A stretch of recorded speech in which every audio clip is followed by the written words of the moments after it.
All right, I'd like to call this meeting of the City of Urbana Committee of the Whole to order. Would the clerk please call the roll? Mr. Ammons, Here. Mr. Brown, Here. Mr. Jacobson, Here. Mr. Madigan, Here. Miss Marlin, Here. Mr. Roberts, Mr. Smythe, Here. Mayor Pressing. Here. Okay. Are there any additions to the agenda? Any staff reports at this time? Okay. We'll move on. I'm going to go on to item number 1 under this part of the agenda, and that's a review of council rules concerning public input. It's been a long time since we've discussed these. We had some confusion at a meeting a couple of weeks ago, so I thought it would be a good time to review the rules. I put copies of these on the back table in case you're interested, but I just wanted to give people an overview. The whole point behind having rules for public input is to provide people a chance to address the council and to make sure we do this in a clear and we treat people consistently and fairly. And we've strayed from our rules sometimes quite a bit, and that results in some confusion. So anyway, I just wanted to go over some of the basics. People can speak on any matter listed on the agenda or on any other matter of public concern.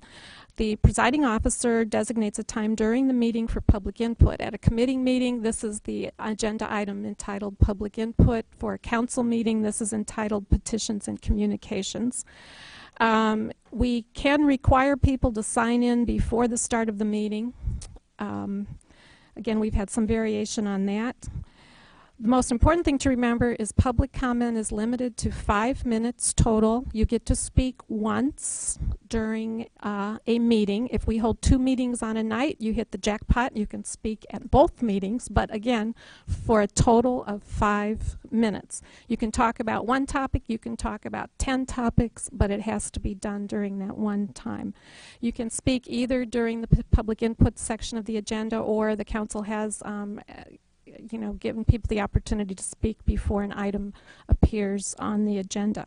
If there are more than 20 people wanting to speak, the chair can reduce the amount of time for speaking to 3 minutes each. That's in order to get everyone a chance to have input and to not exceed the maximum of 2 hours of public input per meeting. We don't often reach that, but sometimes we come close. So I do encourage you, if you wanted to address the Committee of the Whole tonight, make sure you've signed in on the card. Indicate on the card at what point in the meeting you want to address the council, either before the agenda item or at the time of the agenda item. And if you don't wish to speak but just want your name entered into the record, you can indicate that too. And please print so we can read your name and not bungle it too badly. So that's the brief summary. There's, again, copies in the back, and these may be found in the Municipal Code of Ordinances online anytime you want to get a complete copy. Charlie. If I could add to that, the yellow form is a little bit confusing in that there's a box on the bottom. If you just want to register your opinion but don't wish to speak, just check the box in the bottom. Don't check in both places. And then they come up here to the clerk. And here comes another one. Okay. Next up is a presentation from the Urbana Business Association, the 2015 Urbana Sweet Corn Festival Annual Agreement Proposal. Cynthia Johnson. Chandler. It's Cynthia Chandler now. Oh, sorry. I like to keep things I'm sorry. Complicated. Let's see.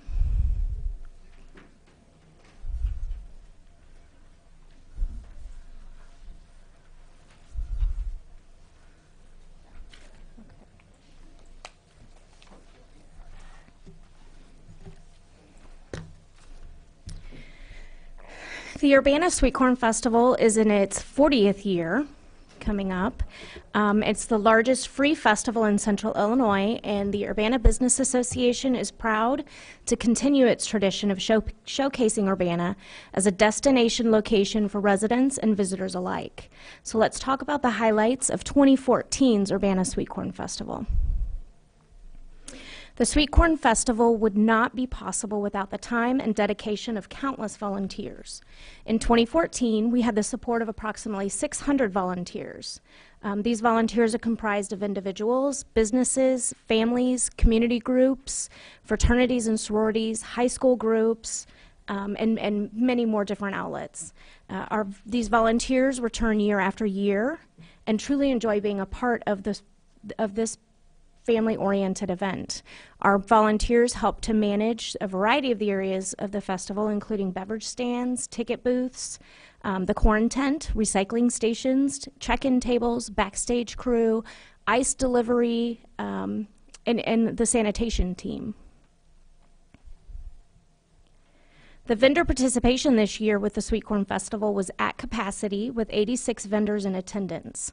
We take pride in placing the spotlight on local businesses with the Sweet Corn Festival, and we were excited to have 12 downtown Urbana businesses take advantage of the promotional opportunity that the festival provides. In addition to having their downtown presence, they also had a booth either directly in front of their business or within the festival grounds.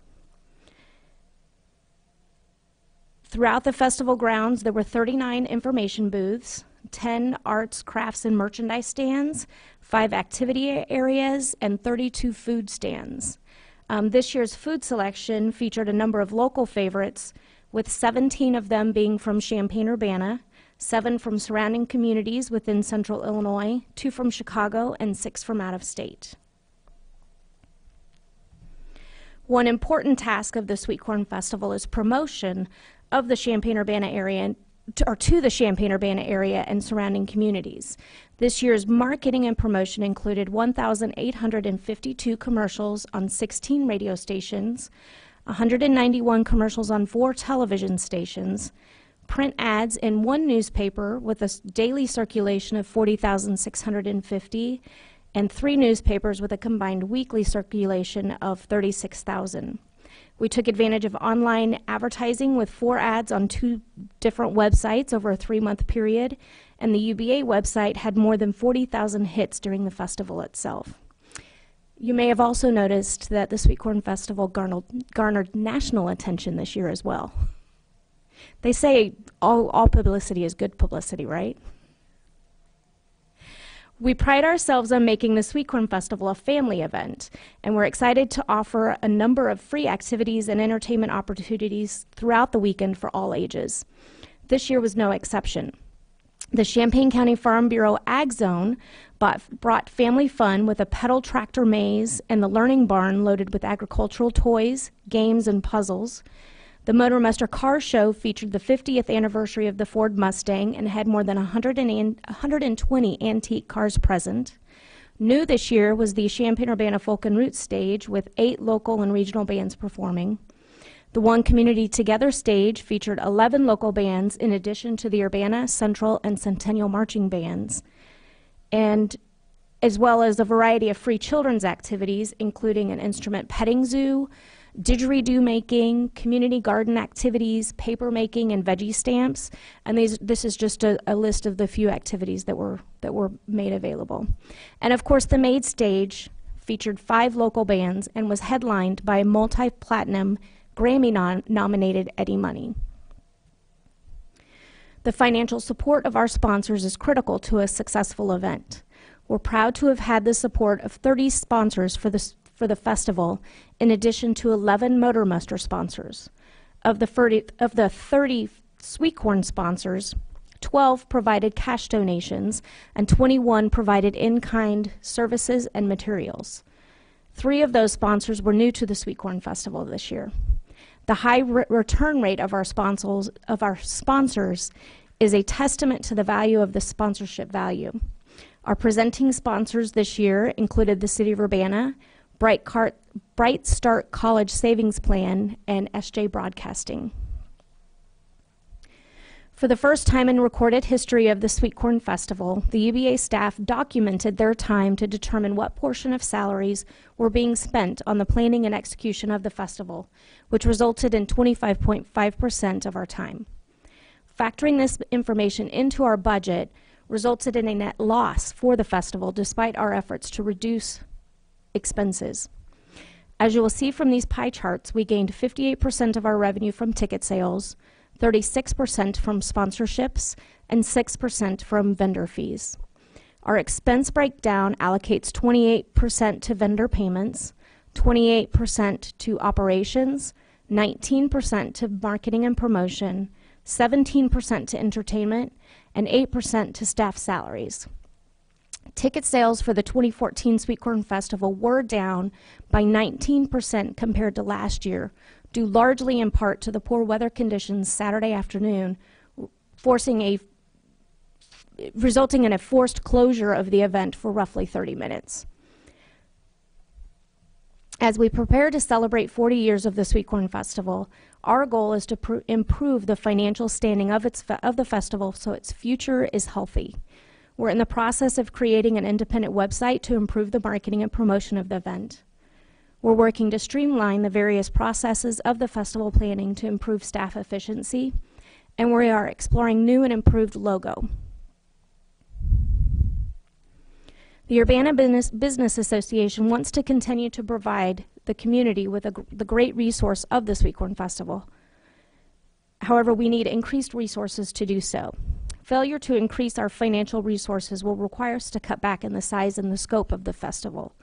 We're currently working to increase financial commitments from area sponsors, and we're asking the City of Urbana to take the lead. Do you have any questions? Any questions for Cynthia?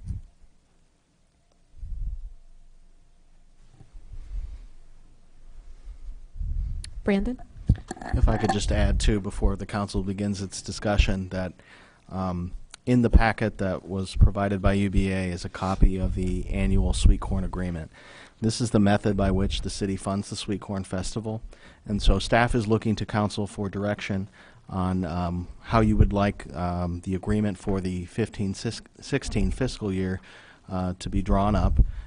So that is the outcome staff would like to see from your discussion tonight, is direction on how to draft this agreement, and it could, in theory, it could be brought to council at your next meeting if it's as simple as changing dates and numbers in the agreement.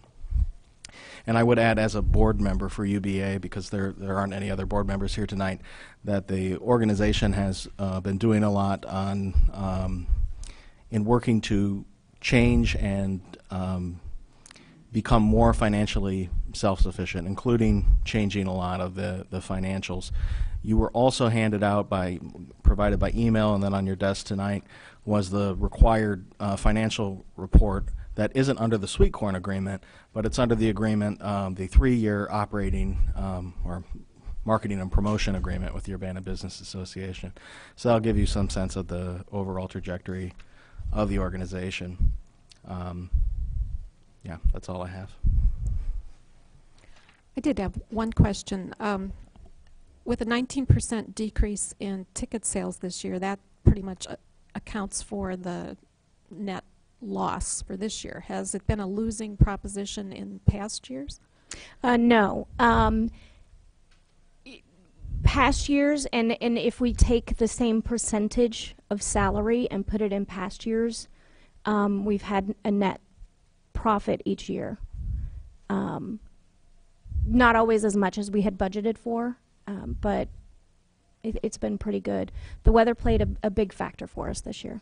So if you had what you would consider normal ticket sales, would you need this extra money from the city? I guess is what I'm coming to. You know, that's a good question.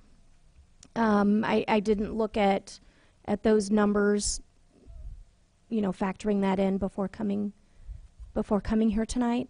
I think it's important to help, because we are working to separate the Sweet Corn Festival budget and the way that's operated from the rest of the organization, partly because they are operating the Sweet Corn. We want to keep on a calendar year, just because the expenses start incurring earlier in the year, and then we've moved the UBA budget to a July fiscal year to match the agreement with the city and the city's budget.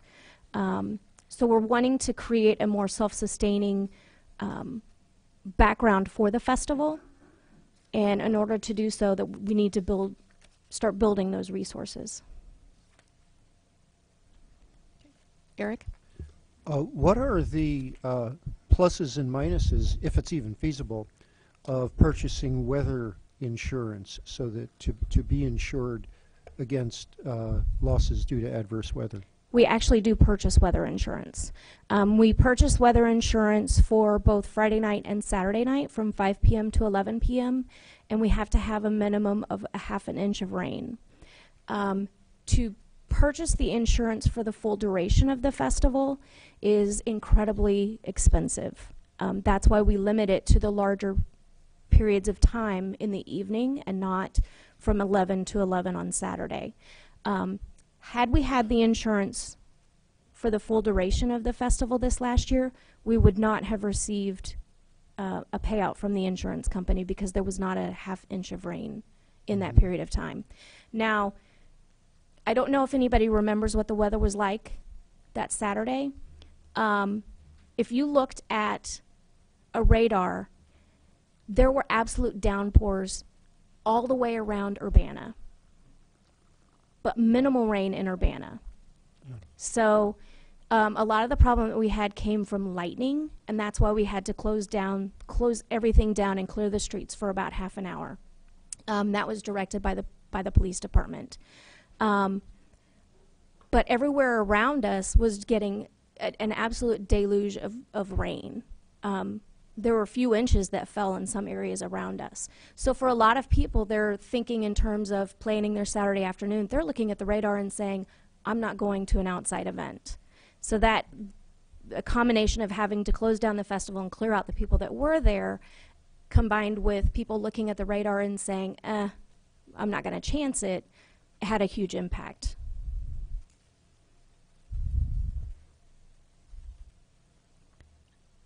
Any other questions, comments? Charlie?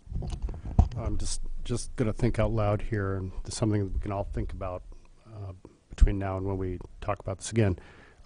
Maybe the need is for a minimum, a floor type support. You know, if ticket sales for whatever reason drop below a certain minimum, maybe that's where the city can step in and help.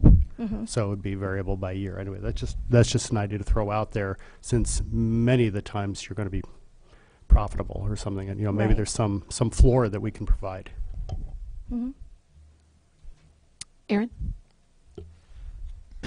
So this is awkward for my first from this side. I feel But, honored. So it looks like the increase is $5,000. Yes. Are you looking to make up the net loss solely from the city of Urbana, or are you looking other places to also cover that? We're reaching out to all of our sponsors in hopes that they'll increase their cash donations. So the net loss that you had, was it more than was it $5,000, or was it more? What was that number? The net loss, factoring in salaries, was, I've got it right here, I can give you an exact number.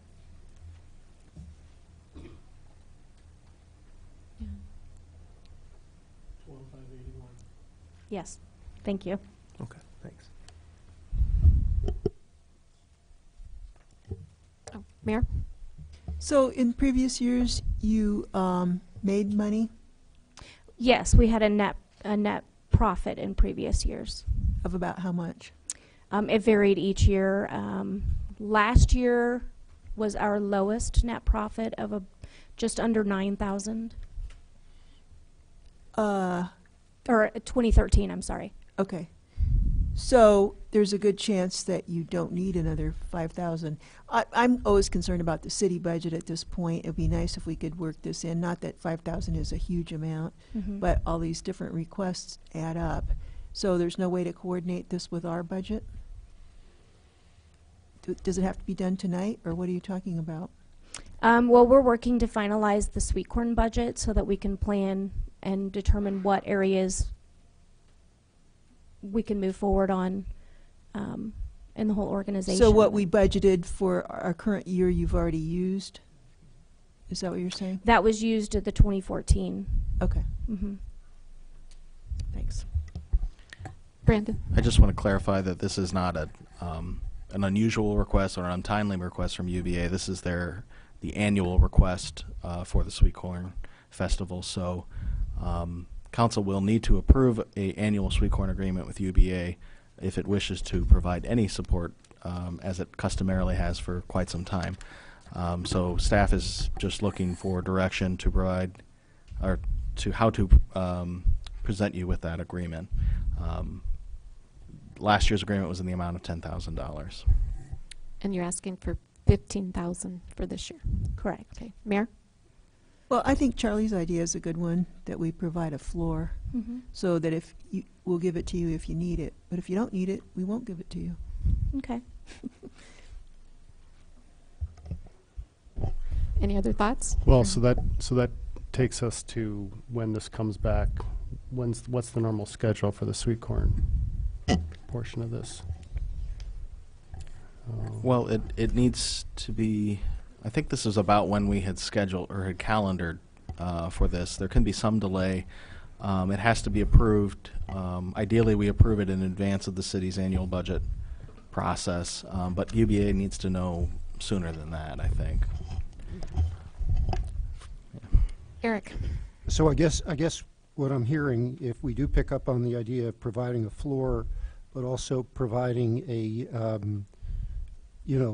a contingency in the event that it's needed, and I suppose that contingency, let me just make sure I understand, the contingency would relate to what you're promised from your other sponsors, because you have to have a budget, you have to know how much Right. money you're going to have in hand.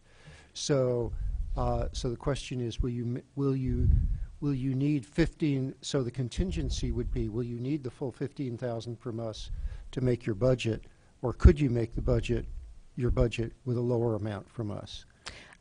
You know, a lot of it will be dependent on the weather, which of course Right. we won't know until the actual event, Right. because that's what factors into the ticket sales revenue. Sure.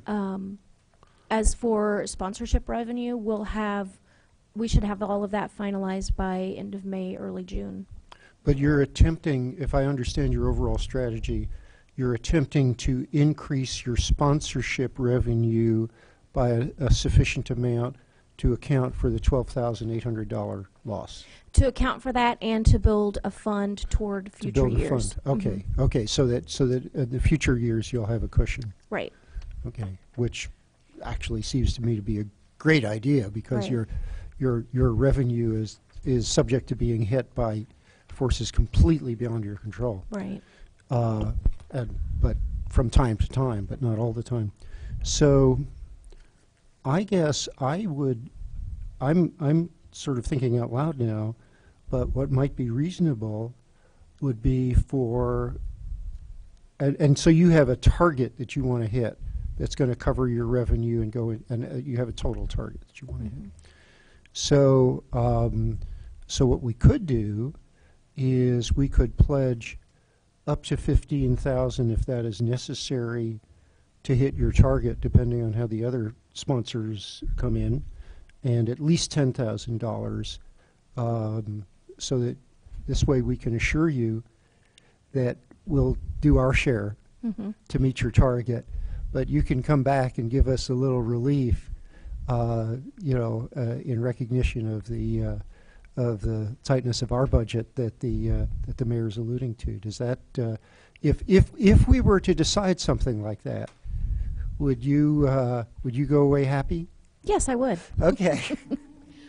Well, I would point out the agreement reads now, the city shall make available to the UBA up to, but not more than, $10,000. So if we changed that to $15,000, that would accomplish our goals and your goals as well, Mhm. right?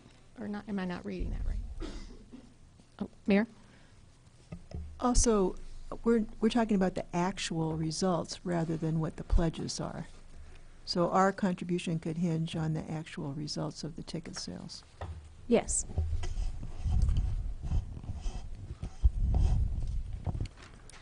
Bill, and then Charlie. I had a question about when we added the Folk and Roots Festival stage this year. Is that right? Yes. And how's that? Do we pay extra for that, or do they sponsor that, or they take the money that we give them and give it to you? How's that work? We did give them $1,000 to help cover the expense of the entertainment for that stage. And does that stage take up space that you could have made money on otherwise? Well, no, because the way we arranged it was the area of the festival that stage was in, it had to be a stage that could be moved out for the Motor Muster Car Show and then could be brought back in for the second night. So that's how we made the arrangements with them on that. And they covered the expenses on the portable stage. It was essentially a trailer to be able to accommodate the needs to move in and out. Okay, so you feel like you're getting your money's worth from that? Yes. Okay. Yeah, I'd be okay with going to up to 15,000. How do we decide when it says up to, but not more than 10,000 now? How do we decide? Well, I mean, how do we decide how much to pay them now? If it just says up to $10,000, is there a reimbursement, or we just give them 10,000? I think we need to review the language of the agreement to make sure that that's not the only place in the agreement that is, it's quite, these are on a reimbursement basis. So in theory, if UBA could not produce $10,000 worth of reimbursable expenses, then we wouldn't be paying them $10,000. But staff can research and discuss with UBA options for the kind of contingency that we're hearing council describe and bring it to you possibly as early as your next council meeting, if not the following committee of the whole. Aaron? So I just wanted to make sure that I'm understanding that, I think what the mayor alluded to was if you have an average profit of $9,000 on a yearly basis, this $5,000 that increase that that you're asking us to give, we wouldn't give it if you made profit. Is that what I'm understanding? Does that matter if it's $1,000 in profit or $2,000 in profit? How do we know whether or not we're going? I'm still not sure on that. If it's Yeah. already making money, I don't know why. You understand what I'm saying? I think. Right. I think Okay. that's something that we'd have to work out in the language of the agreement. And just a quick question: when you were quoting numbers of previous year profits, were those weren't including staff time? Those were they? not including salaries. 'Cause that was something that I can't speak for the UBA board, but having been present at the discussions, it's been a concern of the organization that the small amount of staff time UBA has, 25% of it is actually going to putting on this one event, and it's an important event, and everybody agrees with that. But in terms of the organizational capacity that the board is much more focused on now, because the current agreement with the city is requiring UBA to become more aggressive in seeking other sources of revenue, and in order to perform on that, we're looking at, well, where's that excess staff time going to be coming from? So that really is what led to the request of Cynthia as director to factor in that staff component, and, well, what are you really putting into Sweet Corn? And that not only resulted in the understanding that when you factor in staff time there was a loss in the previous year, it also revealed to us that a quarter of staff time is being spent on this one event. So. Do you have enough direction on that, Brandon? I believe so. Okay. Would council like to see this at the next meeting if possible? And is that something that you would need to then take action to forward to that meeting, or?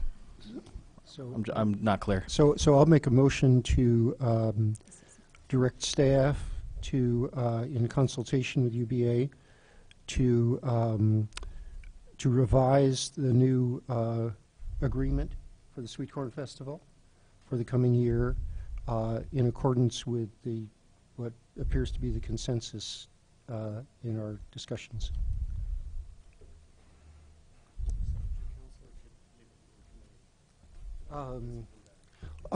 My only motion was to direct staff to undertake this exercise, and I guess I would be willing to leave it to staff to decide when is the appropriate time to, I mean, obviously it would be at the earliest feasible opportunity, but whether that's next week or 2 weeks, I'm pretty easy about that. Jim? Just so, from a legal standpoint, I'm clear in what you're asking staff to do, at least from the legal division side.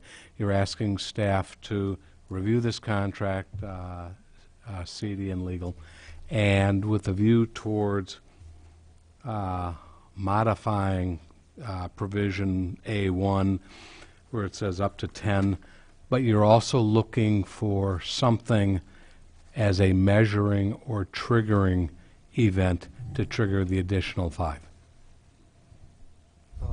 That is certainly that is certainly well aligned with the sense of my motion and what I think that we sort of said That's would my work understanding, out, would yes. work out. Yeah. Okay. Is there a second? Charlie? I'll second that. I would like to make a friendly amendment that this come to council if it's ready for next Monday. Otherwise, bring it to committee when it is ready. Sure. No pressure, Brandon. You said that staff positions were not so stressful as others. Okay, we'll see this next week, possibly. Thank you. Thank you. Do you need Yeah. a vote? Yeah. Do we need to vote on the friendly? Oh, yeah, we need to vote on that motion. Does All there those need in to be a favor- second to the friendly amendment? No. No? I was just wondering. Okay. I accept that. I accept that as terribly Okay. friendly. All those in favor of the motion as amended, friendly, very friendly, in a friendly fashion, please say aye. Aye. All opposed? Okay. Thank you, Ms. Chandler. Thank you.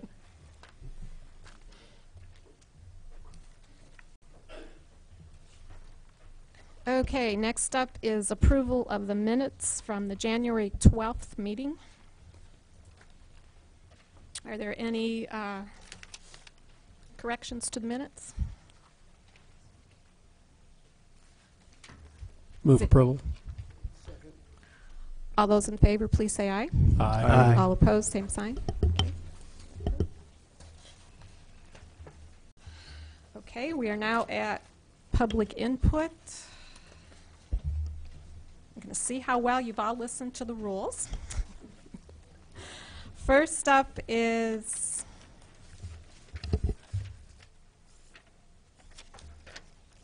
Patricia Avery. She wishes to address the committee during this time, representing the NAACP.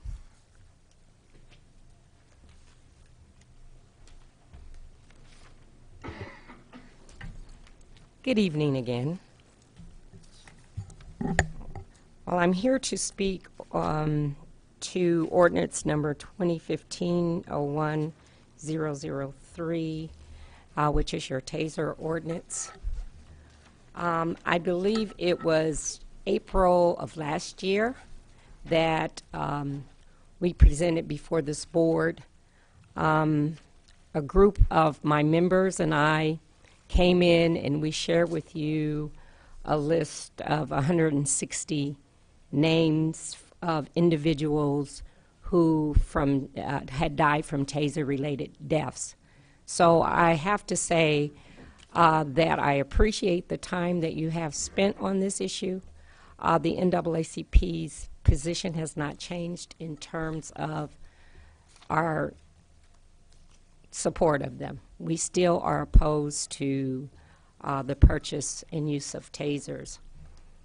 However, in reviewing your ordinances, the one where the Civilian Review Board has some oversight and the taser ordinance itself, I do want to take an opportunity and at least thank the council for listening to the many individual citizens who have come and voiced their concerns either for tasers or against.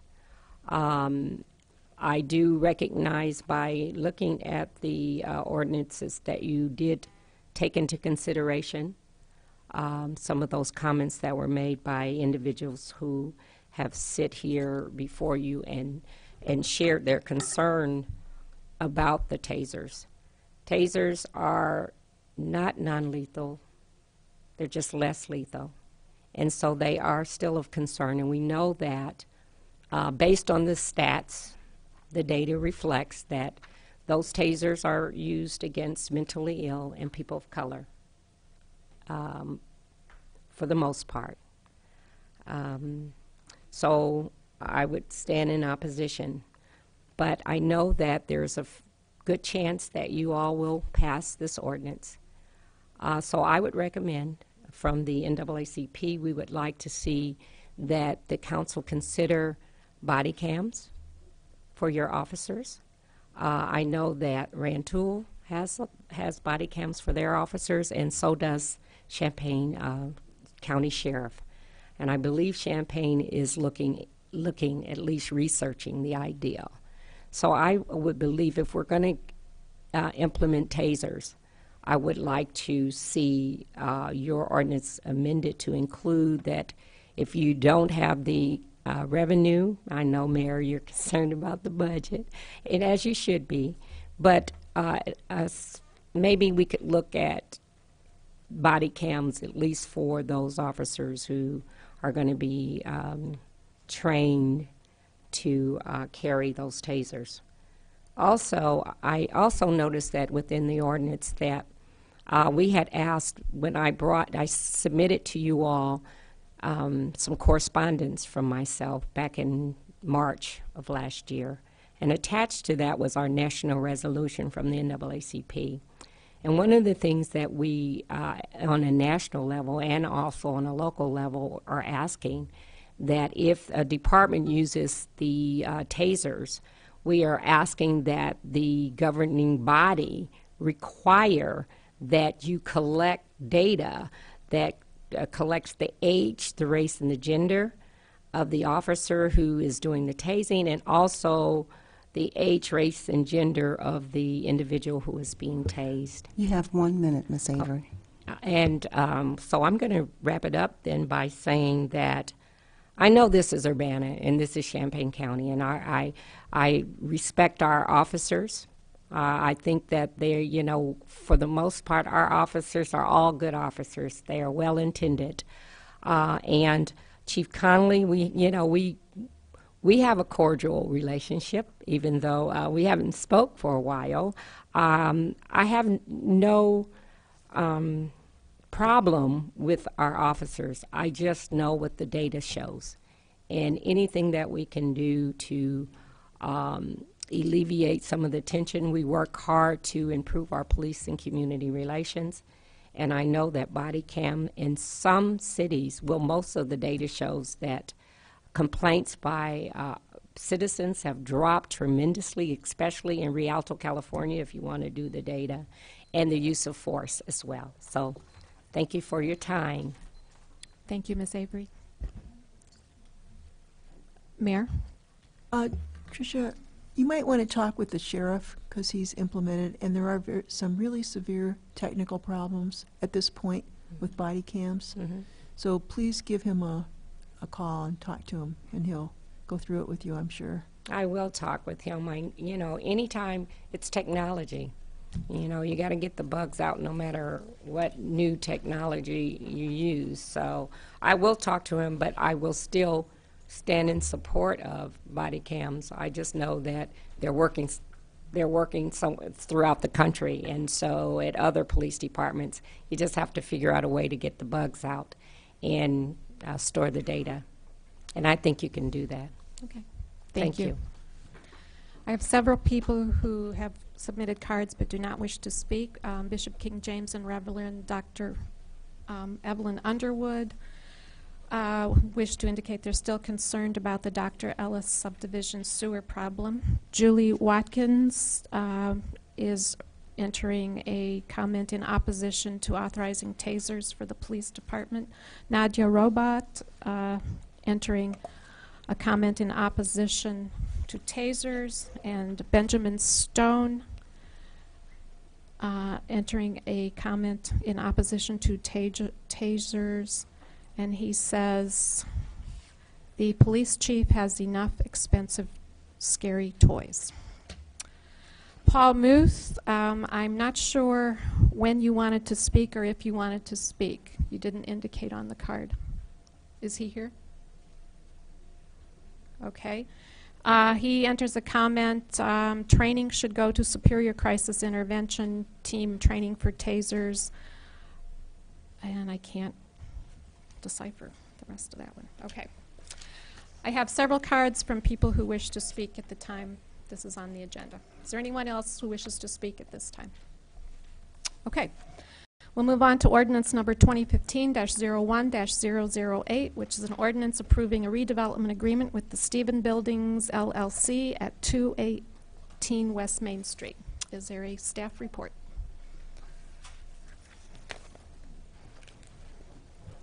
Hello again.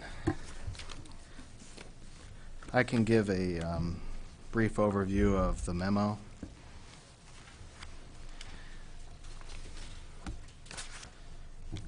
Council is considering two ordinances, so I'll speak to both.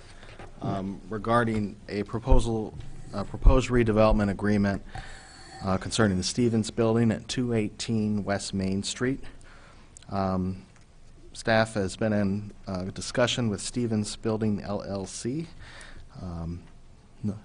Norm Baxley and David Borchers. We've been mostly speaking with Norm, and he's here tonight. The first ordinance would approve the proposed agreement. The second ordinance would amend the budget to provide for the expenditures under the agreement. The full redevelopment agreement is expected, or the project to redevelop Stevens Building is expected to total over $1 million. It would result in the creation of 4 new 2-bedroom, 2-bath apartments on the second story of the building. And I would note that that's long been a downtown redevelopment goal of the city, is to have more second-story residential, as well as renovation of the first floor for commercial or retail. This building has been vacant for over a decade, and this redevelopment would reactivate not only this building, but it would complete the reactivation of the properties on the 200 block of West Main. The agreement would provide for a 20% reimbursement of expenses up to $220,000 at maximum. That would allow for up to $1.1 million in eligible project expenditures. So that would provide a 10% cushion beyond what Mr. Baxley expects the project to cost, because we've seen with several of these recent redevelopment agreements with existing more historic buildings, sometimes there's surprises. So we prefer to build in a little bit of cushion so we don't have to bring that back to council. One other note is that I mentioned the 200 block, that there's been about $2.6 million in investment in this block in about the last, I think, 3 years technically. That would be including this project. So this really is kind of the last major step in redeveloping that area, and there's a good chance that this is going to be the last major redevelopment project we'll see in TIF 1, because it's very near the end of its life. So what a great way to finish out TIF 1, I think. And I'll take any questions that you have. Charlie. Yeah, quick one. Brandon, so the TIF 1 is about to end. It's getting close. Does Norm need to get both Phase 1 and Phase 2 done before the TIF ends, or does the money for the rest of the project carry over for a certain amount of time past the end of the TIF? I believe that we wrote it in so that it had to be completed at the end of the agreement, but now the words of our attorney, our special counsel for TIF, is sort of echoing in my ears that it may be possible to obligate funds beyond the life of the TIF, but that's something I would have to talk to our counsel about, and I wouldn't take lightly. But in general, we'd prefer to have it all expended by the end of the TIF, and that's what's in this draft agreement. Right. Okay. Thank you. Any other questions for staff? Aaron? The language says that it would be a two-bedroom, apartments upstairs and retail downstairs, and that has to stay the same. There's no way that the person could change that and say, I want to use it for the retail, the restaurant's not working, or the retail is not working, so I want to use it for more apartments or something like that. Is that a part of the agreement, or does it have to produce, does the developer have to actually produce a retail or a restaurant down there? Mr. Baxley and his partner are very far along in their plans for this building. They've already completed the interior demolition, and they have actually already submitted some plans to the city for the build-out of the apartments. So it would occur in two phases. First, they would build out the apartments, and they would do basic utilities and other things, they refer to it as a vanilla box, that it's roughed out enough that a tenant can move in, but it hasn't been specialized for the needs of any particular tenant, be it restaurant or retail or another commercial user. So they're planning to move fully forward with those apartments first, and then we're kind of intentionally vague on what the commercial tenant will be on the ground floor, because that hasn't really been figured out exactly yet. It'll be the tenant that comes along, and Mr. Baxley has been pretty clear that he would like to see a retail use there. Would you like to come and talk about that? Come right up to the microphone, Norm.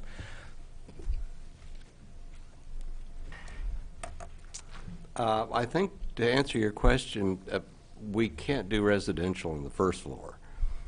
That's not permitted in that zoning district. So the first floor will be preferably food, entertainment, restaurant, restaurant-bar combination. We're engineering for a fully sprinkled, fully suppressed building, structural steel supporting the whole second floor with fire separations. So we can do, it's a good chance we'll have a restaurant or another Crane Alley kind of operation. The space is beautiful, it's large, brick walls. And also that the way the development agreement is written, that it would require commercial or retail on the first floor. So I wasn't aware of the zoning limitation, but Right. Okay. Bill, Well, I think that's right. I think residential is not permitted in Central Business District on the first floor. Any zoning expert here? She's not here. not tonight. That sounds right. I'll have to ask my wife. She told me that. So. I had a question about window rights on the second floor. The windows going to the west, I guess, go over the building. What if somebody bought the building next door and wanted to build a higher? Well, that's always a touchy subject, and those windows have been there forever, and they are grandfathered in, and air rights on that kind of that's one of those. It's an very unlikely prospect that someone would build up on the west side. But it's a fair question. Okay, and then I just had, I guess, probably a technical correction in the recitals. One of the whereases says the developer is unwilling to acquire the property and to undertake the project. The property's already been acquired, so Thank we you. should probably take that part out. Good catch. Charlie? It is a draft. I was going to move to send both of these to council with a recommendation for approval. Second. I think we need to do these individually, though, right? Yes. They have, No sense to do them omnibus, so just move the first one. Is there a second? Second. Okay. Further discussion, questions on this? Eric? So the question that I do have, maybe for staff, if we don't know it, to look at if we don't know it right offhand, is would we have anything to say about somebody building something very high to the west? Would they have to come to us for any kind of permission, or could they just They do need that under existing zoning? They definitely would need a permit, and it would be subject to review at that time, but I can't speak to whether or not that be permitted, and I could pass that on to our planning department. And Yeah, because I think that would be a good thing. I mean, I think it would, I would kind of favor us being able to control that, and I would guess that you would probably favor us being able to Well, control yes, that. and I tell you, Roger Perlman owns the building next door, and it's very unlikely that that one-story building would be extended upward. It's a very old building. The more likely scenario, Eric, would be if that building were somehow, demolished, and the ability of the owner of that land to build up, I suppose, could be looked at in that situation. I do think that that height in this area is really part of the flavor of the district. And so it probably is appropriate for us to have something to say, if we don't already have it built in, about prospective height of any new structures, such as might come about in that scenario. So. Brandon. I would add that one of the goals of the 2012 downtown plan is to create a downtown design district. And again, I'm not an expert on that area, but that could be the kind of guidelines that would provide some additional support or discourage some of the things you're talking about here with excess height or obstructing existing windows of an older property. Aaron. So I'm just really trying to understand some of the process. I won't belabor the point, but so it sounds like this building has already been acquired and you guys have already started working on it. So we're already into this deal with or are we asking for our approval? I'm just trying to understand the process here. This property has long been an issue for the city in that prior to Mr. Baxley and Mr. Borchers purchased it on auction, and the previous owner, who at some points had made commitments to improve the property, had ceased doing that and also was in the process of trying to resume that, but left it in a very unfinished state and allowed the property to decline. And so it hasn't had tenants or anything for a long time. However, the property was tied up in such a way with liens and all that the city couldn't really do anything about it. But it did then go to a tax sale, and then Mr. Baxley and Mr. Borchers purchased it at that time, and they began demolition at their own expense with the proper permits from the city. So the city doesn't have any financial participation in this deal at this time, but I would say that this particular property has long been of interest to the city, and as we would have helped sooner if we'd been given the opportunity. Well, I was just trying to understand the process, I guess, of TIF, and some of this I can have meetings with council members and stuff, and y'all can explain it to me. But basically, after an investor or developer does the work, they are reimbursed for a particular percentage of the work that they've done, but they have to have an agreement with us in order to do that, right? Yeah, and the percent based on, or the reimbursement percentage, it would be something that would be in the development agreement, and those are basically custom. We create those based on the conditions that are present. I would say there are other examples of the city receiving its reimbursement later in the stage, which would be reimbursing the taxes that are actually paid in the process. But that is not an option with this particular TIF district because it's so near the end of its life.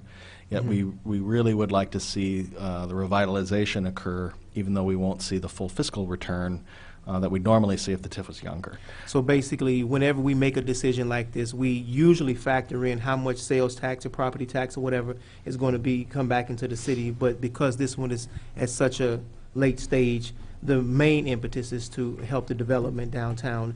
And then, okay, I get it. Thank you. Appreciate it.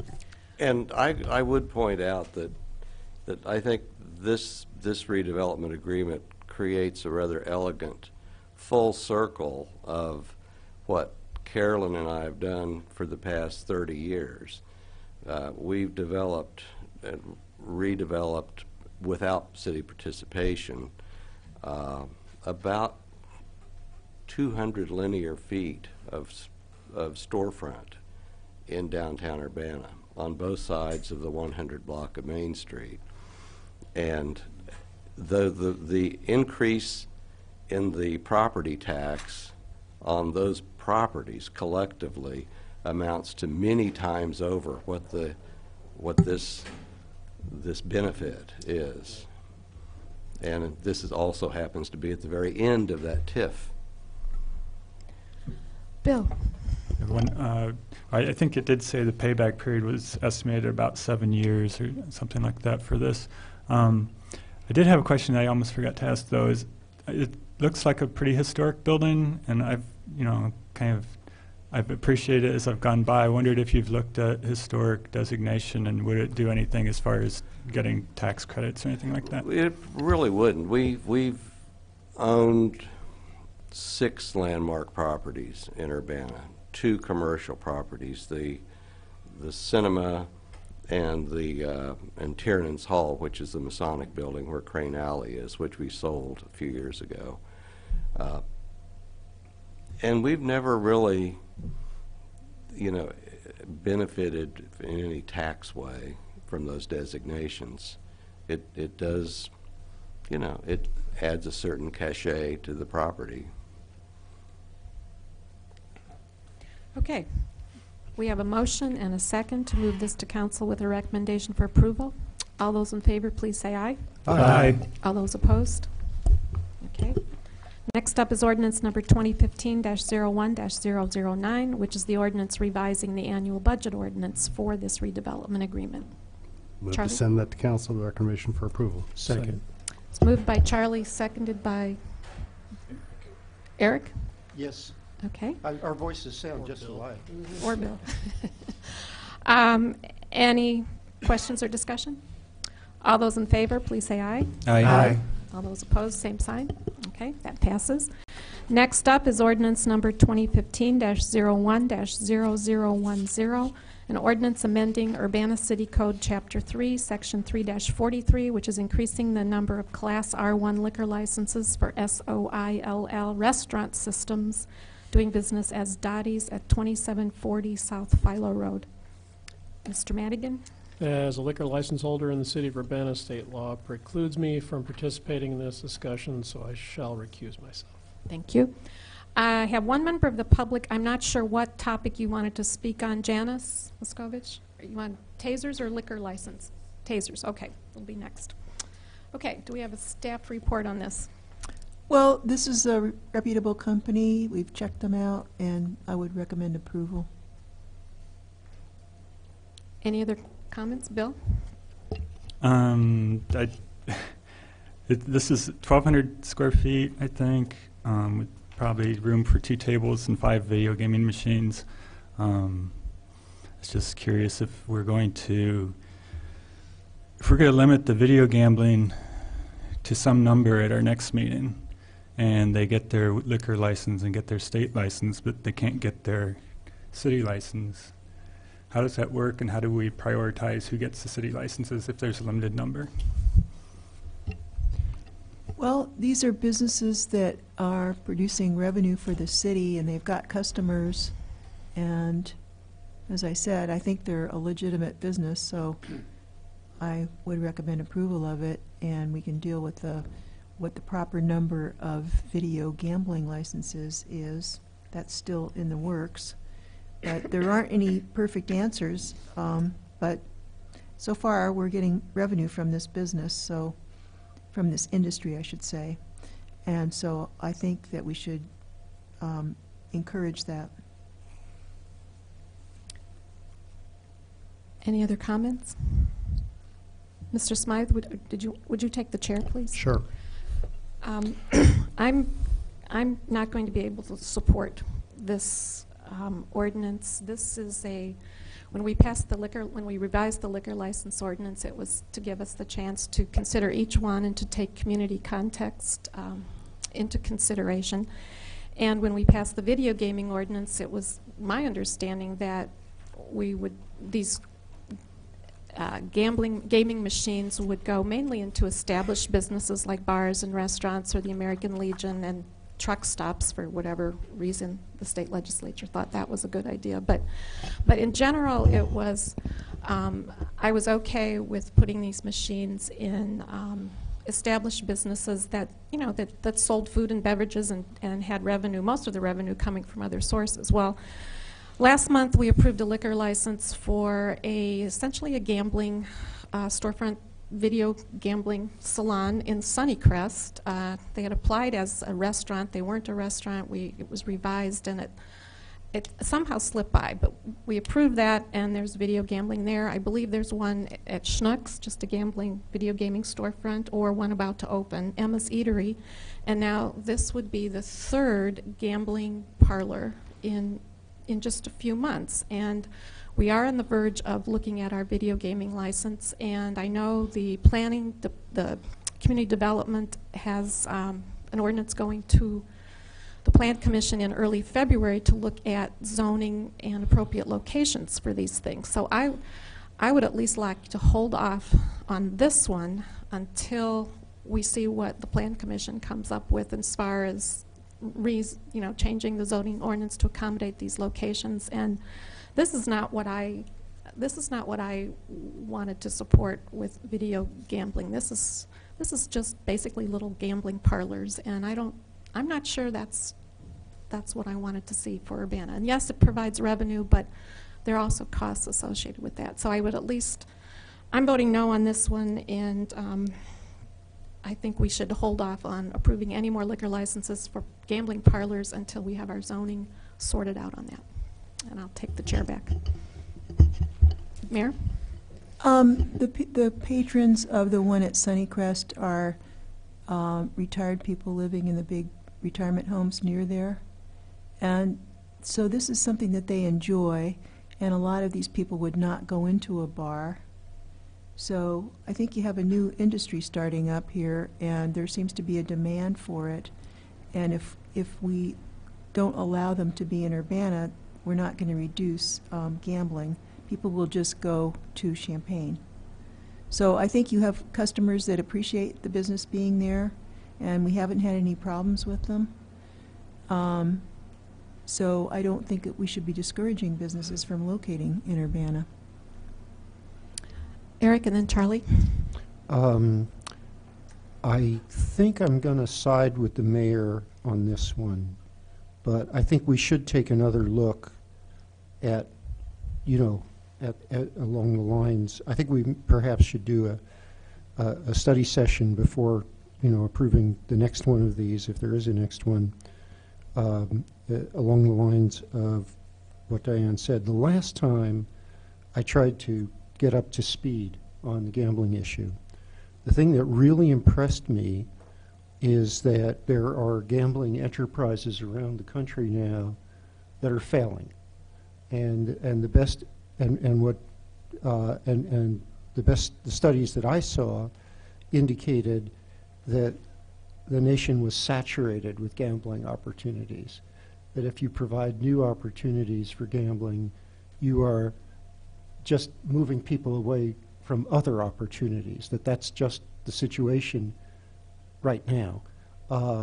If I thought that, if the data indicated otherwise to me, if I thought that we were going to increase the incidence of problem gambling by approving this, then I would think otherwise.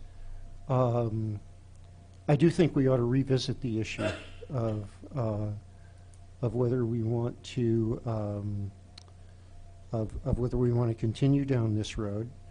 I know a lot of the communications that I share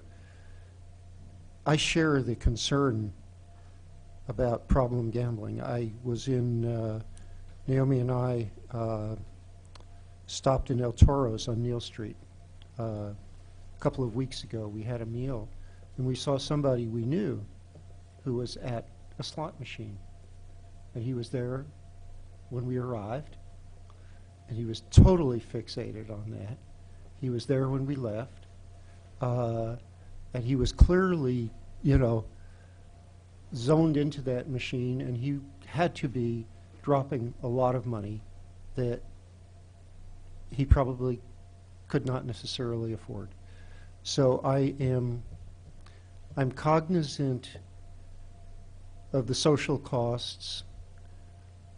On the other hand, I guess I'm feeling a little bit, maybe it's my cynical side that's coming out, but I think that I will. So I'm going to be wishy-washy. I'm going to side with the mayor on this vote, but I think that we need to revisit the issue of what kind of direction we're going to permit gambling machines to take in this community in the future. That we ought to revisit that as a planning function, and make sure that that we haven't somehow gotten off on the wrong track, and that we are not enabling a level of a social ill that we're not causing that to grow in a way. Okay. Charlie? I guess I side on the with the position that it's hard to legislate morality, and this moves into the area of human behaviors that happen. Gambling is one of those things people do, and like with alcohol and other things, some people can't handle it. How you actually figure out who can and who can't, like I said, I don't think that's something we can legislate. But we can legislate where it's appropriate to have these. So my concern is with whether or not this location fits into the zoning proposal that's coming. So I don't know if the mayor knows that now, but I would just as soon have an answer to that before moving forward on this. If Mayor, so that's my position right now. Mayor? Well, we have people from Oregon that are investing in this, and it's at the Pines, correct? Yes. So it's in a commercial area. We don't have these in residential areas. So I think it's in an appropriate place. And we have the city of Champaign, which has no limits on video gambling, and Urbana does have a limit. We're talking about raising it. We're talking about the zoning thing, but I don't think the zoning would be a problem here because it's a commercial area. Bill?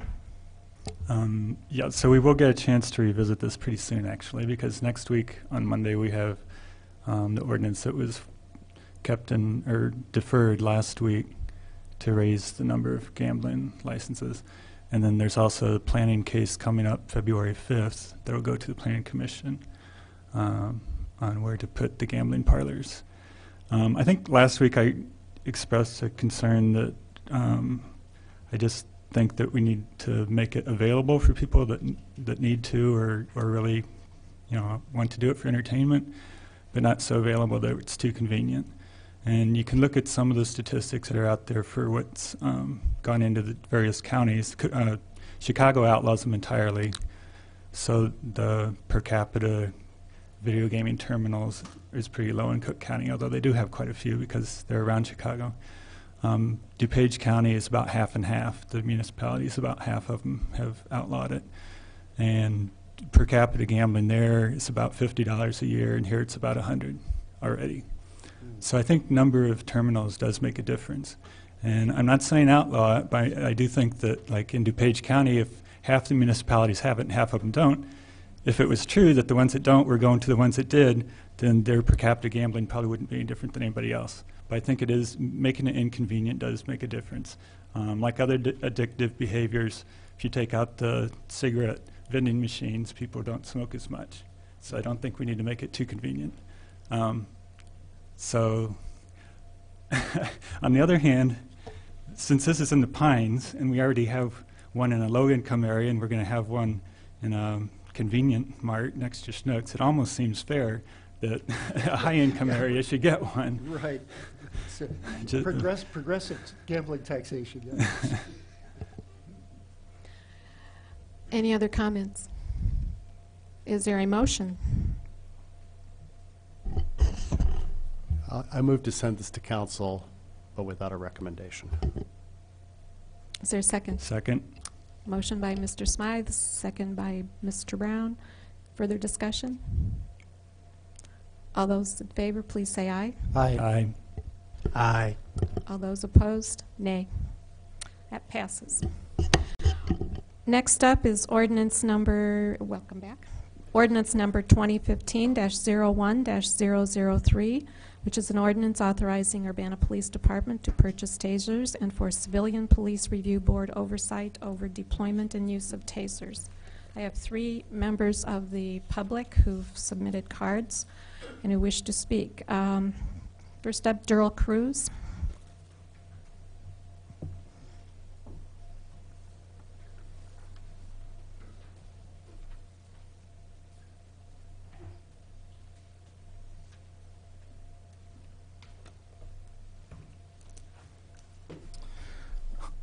Darrell Cruz, and I have to apologize. I thought, of course, Dennis wasn't going to be here, so I didn't make enough copies so that we can share one at the end. That would be appreciated. I'm sorry. And if you'd like one, I can get you one. First of all, I want to thank the City Council for its time and consideration on the issue of the purchase of tasers and the ordinance governing tasers through the CPRB. I know you spent a lot of time and thought and effort in this, and I'm speaking tonight on behalf of a position of CUCPJ, and I'm not going to reiterate a lot of the issues that have been brought to your attention, but I would like to speak to a couple of very specific issues in the ordinance itself. And so I just copied 3 pages from the ordinance and stapled them together, and would like to point out a couple of things to you I think that you could improve in the language. The first page on top was page 2 in the documents, and I highlighted in yellow at the very bottom the point I want to make. And basically the City Council says that it's going to confer the authority on the CPRB to generally review the police department's compliance with proper directives, policies, and practices and protocols concerning the deployment and use of tasers, and where possible make appropriate recommendations to the mayor or city regarding their use. As I read that, I understand there's 2 functions of this review. One is to look at the Urbana Police Department's compliance with the protocols, use of force, and the second responsibility is to make recommendations. If that's not the case, please tell me otherwise, because that's what I understand you were giving them. If you turn the page to the second page at the top, it kind of reiterates this a little bit again. I think this is page 8 if you have it on your computer. And again in yellow, I just want to highlight, it says that you're conferring to the Citizens Police Review Board. The purpose of the CPRB is to review taser displays to afford the community through a CPRB a structure and forum through which the community can be informed and express concerns about the display of the taser device. And then it defines taser display as an holstering and discharge. Now again, I look at that language and it says express concerns about display. And display is unholstering and discharge. Again, I understand that to mean you can look at how the taser is actually used. Now, if you look at the very next paragraph, it talks about limitations of CPR review of the taser displays. And this is where I really have trouble, because you've come so far in this process.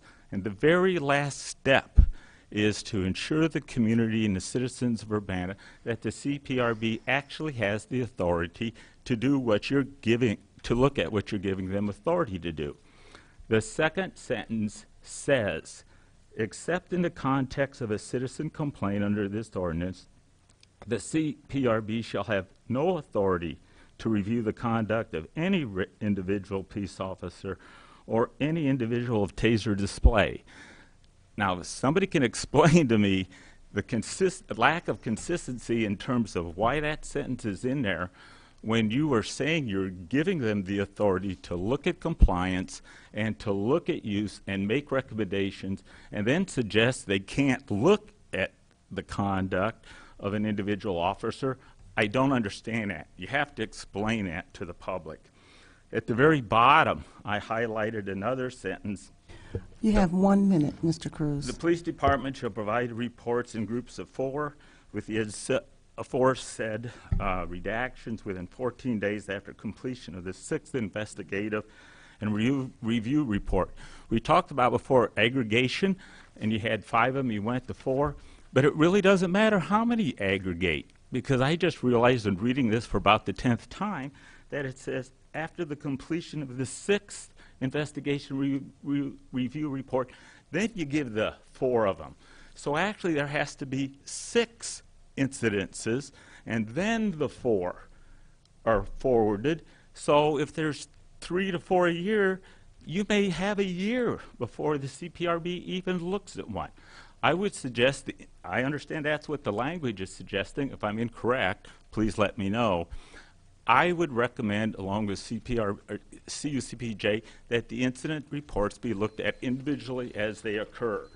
Your time's up, Mr. Cruz. Just Move one for more 2 more comment. minutes. Just, I'll second that. okay, the last comment, I'll make it quick, is on the last page, and it's highlighted on the 3rd page. The CPRB shall consider the information contained in the 4 TASER display incident reports, and then it goes on, the CPRB may recommend amendments concerning the police department's practice. Nowhere within that particular statement is the CPRB given the authority to look at compliance.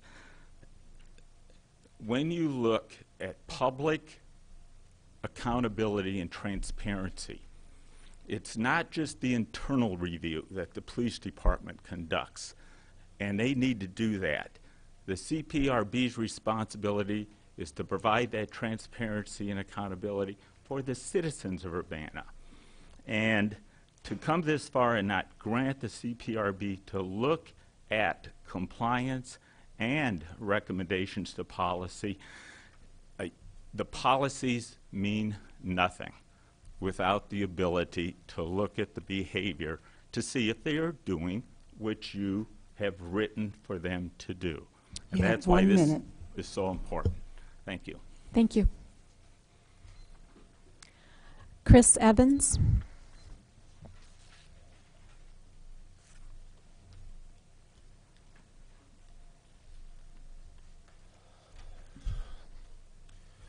Chris Evans, Ward 4. Thanks again for enduring public comment. And I had a nice, concise 1-page statement to read, and of course I didn't bring it.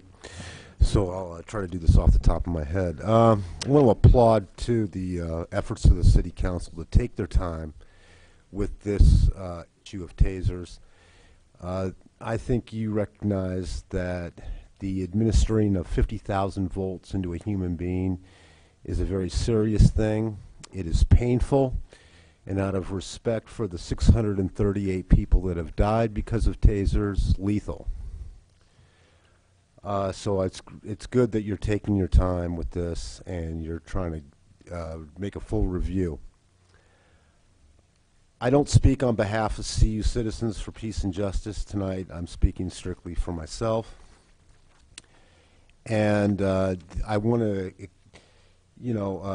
encourage you to stand up to the bullies at the News Gazette who are mocking you for taking so much time. It's good that you are looking at all the issues and working this very slowly and hopefully producing, if you do make the mistake of having tasers, one of the most restrictive policies in the country. The News Gazette acknowledged that tasers could have been abused, and there's a potential for the abuse of tasers, and that is very true. In 2005, we had a correctional officer at the Champaign County Jail torture 4 people with a taser and then falsify his report in his use of the taser. 2014 has been a very difficult year for the relations between the public and the police, and the entire nation is wondering if police officers are allowed total immunity on the streets. And we've certainly experienced that here in Urbana, where Officer Kurt Yort was not even arrested, or and even got a job at Gibson City afterwards, even though the taxpayers had to fork over $300,000 to his rape victim. So the citizens, I hope you understand, have a very good reason to mistrust law enforcement and have excellent reasons to mistrust whether or not there's any oversight. My wish for law enforcement is that when they strap on the uniform, that they walk out like it's a parade. They're waving to people on this side of the street, and they're waving to people on that side of the street. So I don't have anything against police officers. I've been experienced over 130 police contacts in my 20 years in Champaign-Urbana, and so I can, definitely attest to having good police service. I can also talk about the 6 and 7 times that I didn't get good police service, but that's a whole other topic. But I recognize that police have a difficult job to do, but I also recognize that there needs to be in place oversight that they are working for us and they're executing our laws and they're executing our policies, and that they're not a private employment group, union, and that they in fact are public servants carrying out the public will. So I'm going to conclude with 3 requests. That A, you do not adopt tasers at this time. 2, that you accept body cams before you do tasers. And 3, you do not 4 requests. You don't cluster the review of the You have CPR. 1 minute, Mr. Thank Evans. You don't cluster the reviews of the CPRB to the 6, but you do review them individually. And very importantly, if you do make the mistake of adopting tasers, that you define for officers specifically what a potentially violent person is and what it is not. And I think then we can begin to talk a lot more about what's really at issue, not the quality of a particular weapon, but actually talk about what the rules of engagement are with police officers, what we expect of police officers, what we expect of jailing, what we expect of just law and order in general in this community, and begin to heal some of the wounds that have festered over the last few years. Thank you for accepting comments. Thank you, Mr. Evans. And last is Janice Makovitz.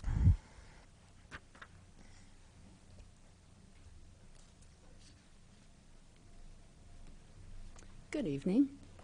Good evening. I highly value safety. In fact, I put safety closely after water, food, and shelter. So I can't tell you how grateful I am that we have people that give up their lives to save our lives. I've taken the time to educate myself whenever possible, taking a variety of courses and classes and workshops and seminars about various aspects of safety, including going to the Citizens Police Academy at the University of Illinois Police Training Institute, which is it's just an amazing place where they train police officers. I hope that some of you have had the opportunity to observe people getting tased. And in fact, if you want to be a police officer, every candidate must be tased at least once, if not several times, in their training. Tasers are a tool for dangerous situations. So if we've got our police officers in dangerous situations, they're going to need to make a judgment of what tool they need to use to save the life of an individual, or it could either be the person that is possibly being, their own life is being jeopardized, or they're jeopardizing someone else's life. And that's a time where a police officer has to say, can I use, physical restraints? Well, first of all, verbal, then physical, taser, gun.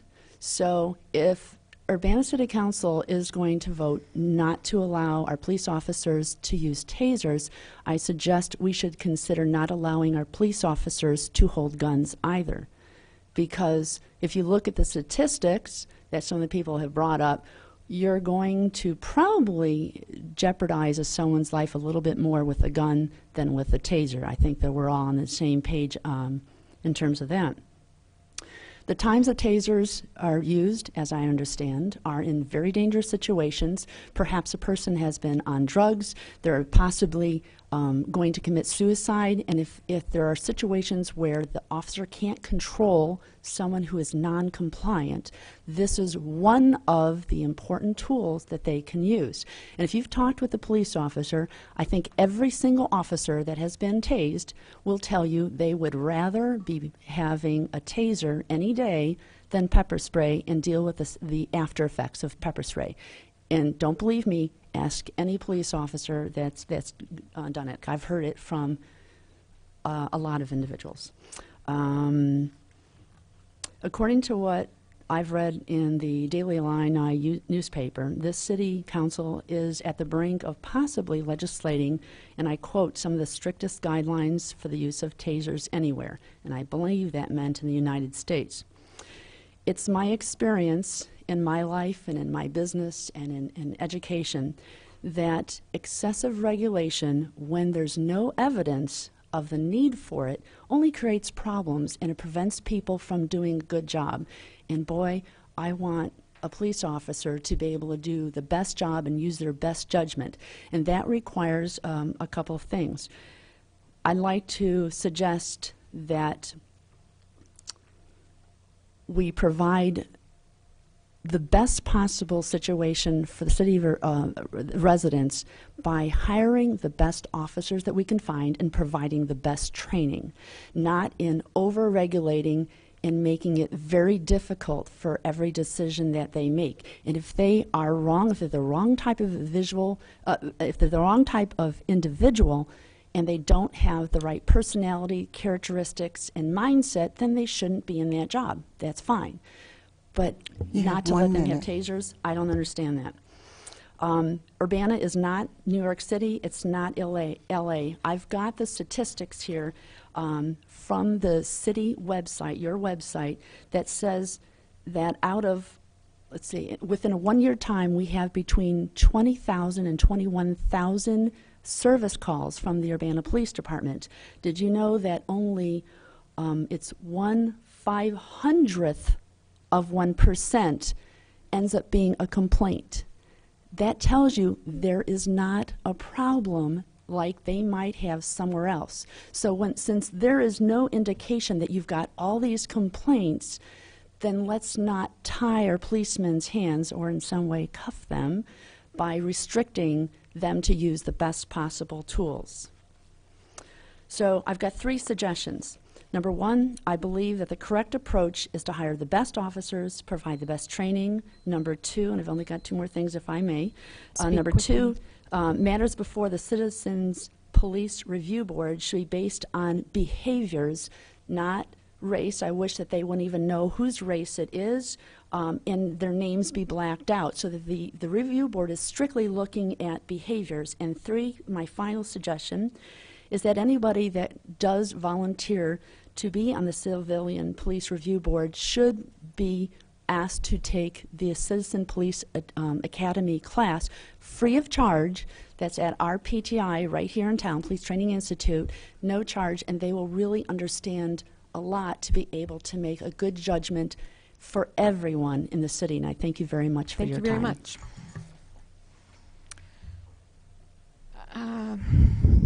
Mayor Pressing. I got a phone call from Laura Wetzel, who's an Urbana resident, and she strongly supports the use of tasers. Charlie. So I know Jim has addressed several concerns via email to me, but the 6th there, is that a typo, or is that really is 6th? The reference to 6, which Mr. Cruz brought up, and I appreciate, is a missed typo. It should be 4. Okay. It's when the last report, last of the 4 of the aggregate, have been reported. Okay, so that's going to get fixed. Okay. The way I understand it, all of the issues referring to aggregation and individual have to do with police contracts and discipline review boards and procedures that would be contrary to state law and bargaining agreements, in a nutshell. Not so much state statute. Let me explain and let me try to answer Mr. Cruz's first question. The Exhibit A, which would be the addition of a new Division 4, I think it is, sets out two activities, clearly sets out two activities for the CPRB.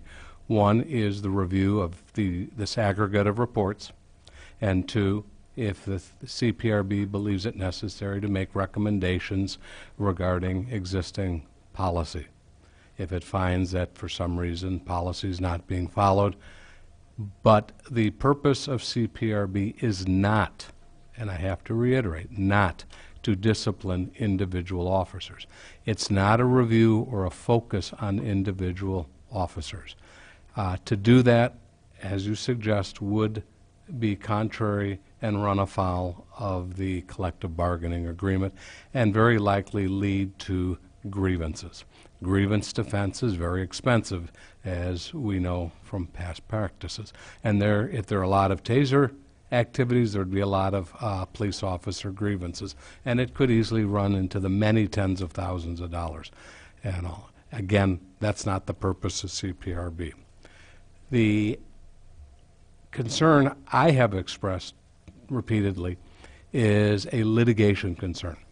I don't believe in drafting this we want to provide evidence for a plaintiff or a defendant, officer or subject to a taser incident, with evidence. That's up to their respective attorneys to develop their evidence.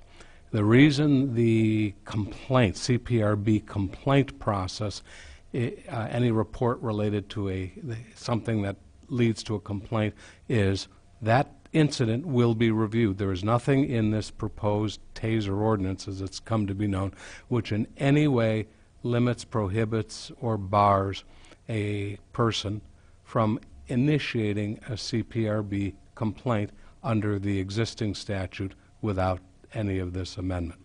Likewise, there's nothing in the statute which in any way prohibits an individual from filing an EEOC complaint or an action under the Illinois Human Rights Act if they believe that somehow they've been discriminated in connection with the use of a taser or the handling of the taser incident. Likewise, there's nothing in this proposed amendment which would bar somebody from bringing a civil action in state or federal court under the Civil Rights Act for a civil rights violation involving the use of tasers. All this ordinance seeks to do is to provide civilian review and recommendation concerning the use of tasers. It is not to investigate individual officers. I think it would be inappropriate to begin to focus on an individual officer. There will be an internal review even before it gets to the CPRB by the experts within our department, our internal use of force team, other than possibly some officer that might have been the taser user, would review the incident. If a particular officer has a problem in violating protocol, our experience has been the police department looks into that and deals with that and addresses it. Do they always get it right? The only question I can ask you, is there anyone in this room that's always gotten something like that right? But they make an excellent effort at trying to, no pun intended, police themselves. And at least in the little over 2 years that I've been involved with employment incidents here in the city, I think they've done a very good job with that. Eric? So this is a follow-up question for Mr. Simon, and this relates to individual incidents. Will it be true that individual reports of an incident, including the video, will be foilable? as soon as any member of the public knows that the incident has occurred? They'll be FOIAble, but they'll be subject to redactions as permitted under the exemptions in Section 7 and 7.5 of of FOIA, And so which would include many of the items that this ordinance would redact out for the reports. would the redaction include the video? Parts of the video, possibly. It really depends on what the video is of. If you're getting into a health problem, probably, because now you're dealing with a privacy issue, somebody's health condition or mental health condition. Names, probably if names are uttered. I don't know if these taser videos do recordings, audio recordings along with video recordings, but if names are available on the recording, other private information happen to be displayed on the recording, any exemption that's available. There's no requirement that the city or any local government exercises the right to redact pursuant to an exemption, but the policy and practice since I've been here is whenever there is an exemption available under FOIA, the city and the FOIA officers, basically Todd Renton, Michelle Brooks, and my division will take advantage of an exemption. But the exemption on the video would apply to either bleeping out or blanking out aspects of it that could identify an individual. There wouldn't be grounds Other than a picture of an individual. When somebody's Right. out on the street, possibly with the exception of health, and right now I'm thinking off the top of my head an exemption, I don't think you have a private right to protect your, other than commercial use, and we're not talking about that, private right to protect your image because you're out in public. But any specific identifiers, person's name, driver's license, other types of information, the biggest concern that I would have in a total redact situation is if the subject of the incident is displaying or appears to have some kind of a health problem, mental health, physical health, what have you. So I guess what I'm really aiming for here is the extent to which the redaction would compromise legitimate transparency, because I guess I would really hope that the video could be FOIA'd with sufficient completeness that it could be assessed that the compliance with the TASER policy Again, could be assessed. I'm not sure who the FOIA requester is who is going to make this assessment that you're suggesting. The ordinance provides for the CPRB to make the assessment.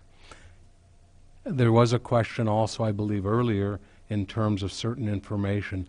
The policy and the policy that the police department has developed and the incident reports will provide age, sex, race, and at Bill's request, height and weight for the subject, not for the police officer, because then we get into specific identity. The reason for limiting the identity of the police officer is to limit the CPRB's possible propensity of going beyond a review of incident versus the practice displayed in the incident versus the policy and procedure, because I think it's very appropriate for reasons I've articulated this evening and other times and in emails that you don't want the CPRB, or it's not appropriate for the CPRB to start focusing on an individual officer and trying to figure out discipline or recommending that something be done with that officer. That's not the role of this ordinance.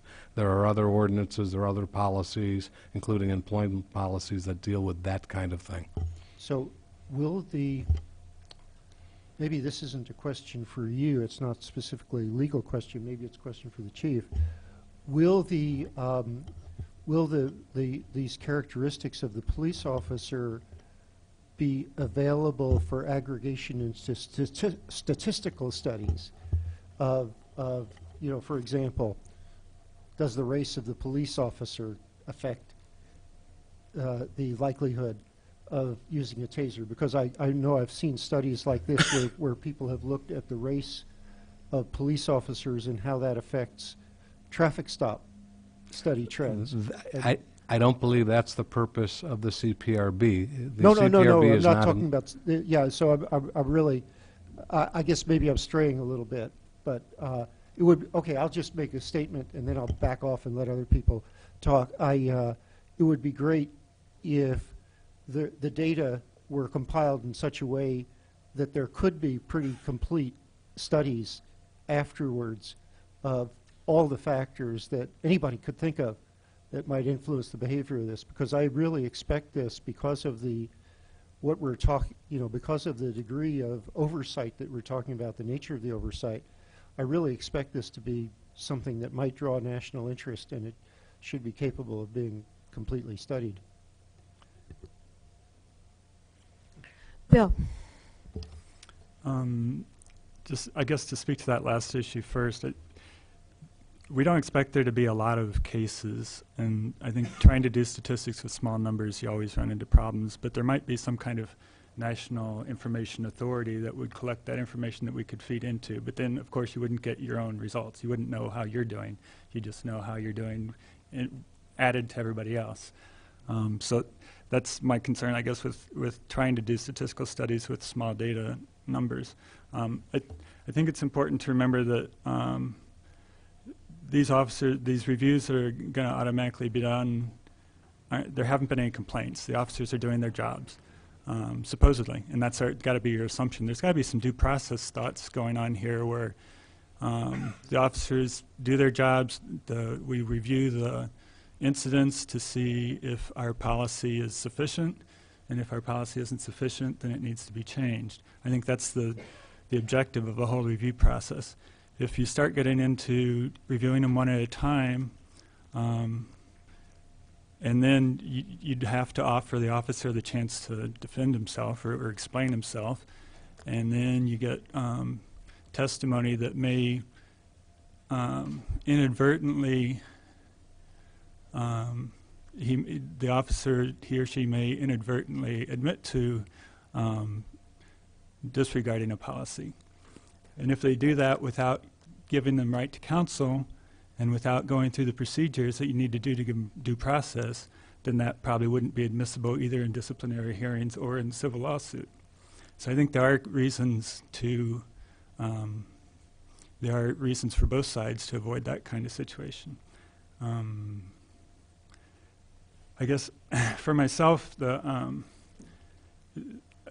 decision on whether we can, whether we should buy tasers, I think for myself, I pretty much was convinced after the first month or two, after we did the study, or reviewed the studies that were available in April and May last year, and took into consideration that we're already using tasers, that our citizens are already being tased by other police departments, and that can be a plus and minus. I understand the concern that by us having them, there may be less time to de-escalate.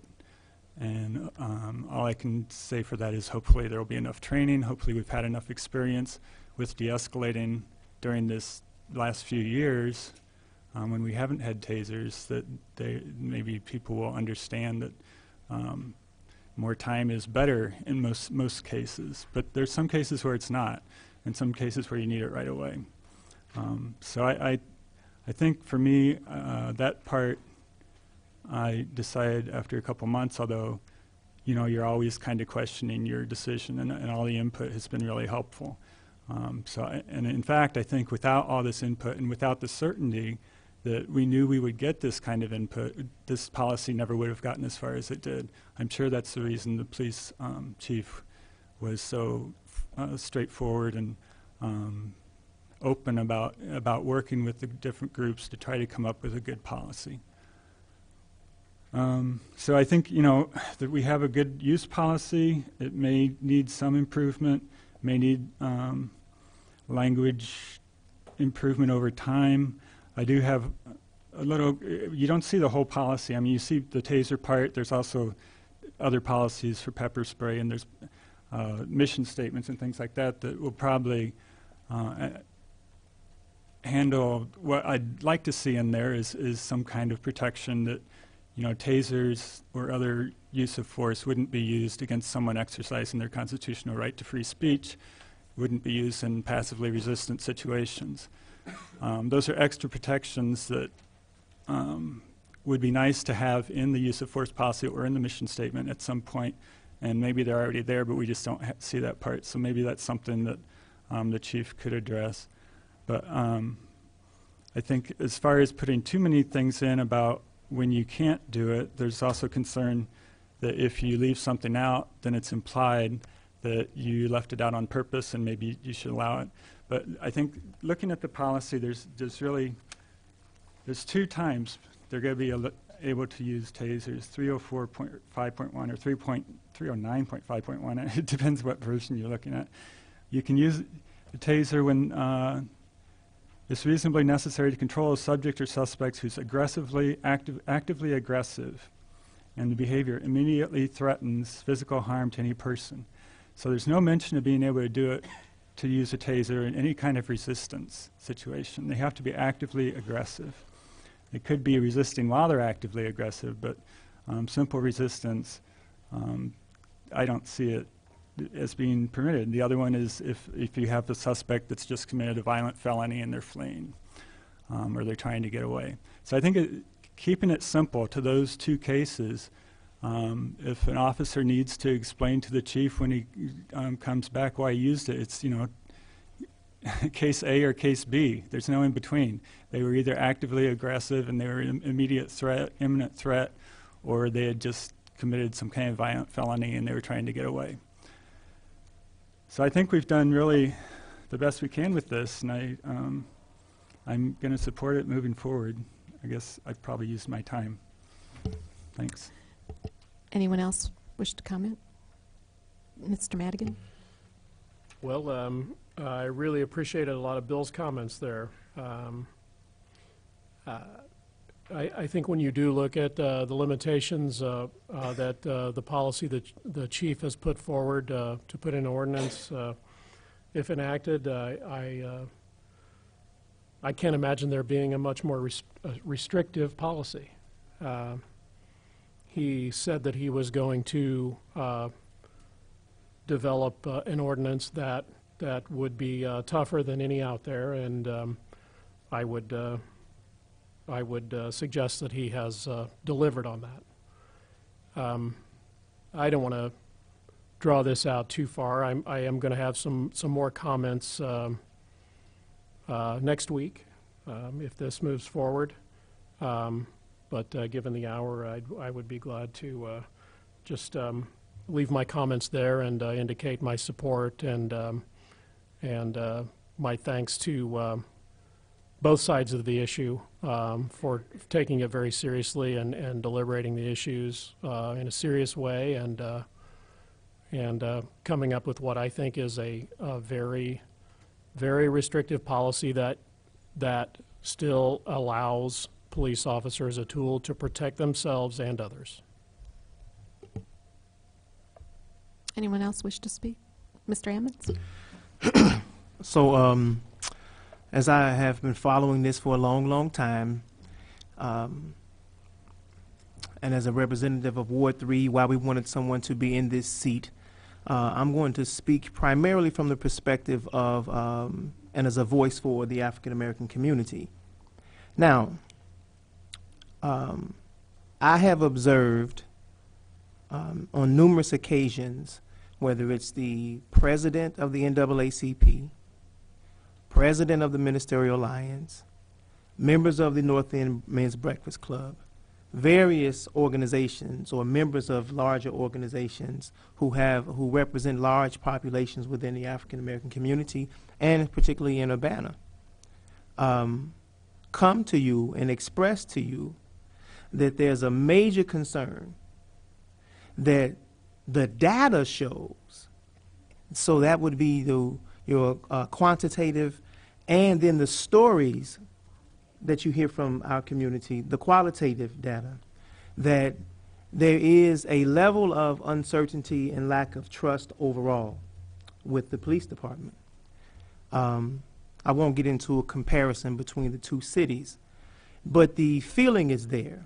For instance, it was very clear from story after story that African American males in particular were being stopped at disproportionate rates and having a disparate impact on our community. That story was told over and over and over again, and then finally the data was gotten, and it said, yeah, that's true. And so we've seen what that impact is emotionally, financially, as well as what that impact is on the relationship with the police department.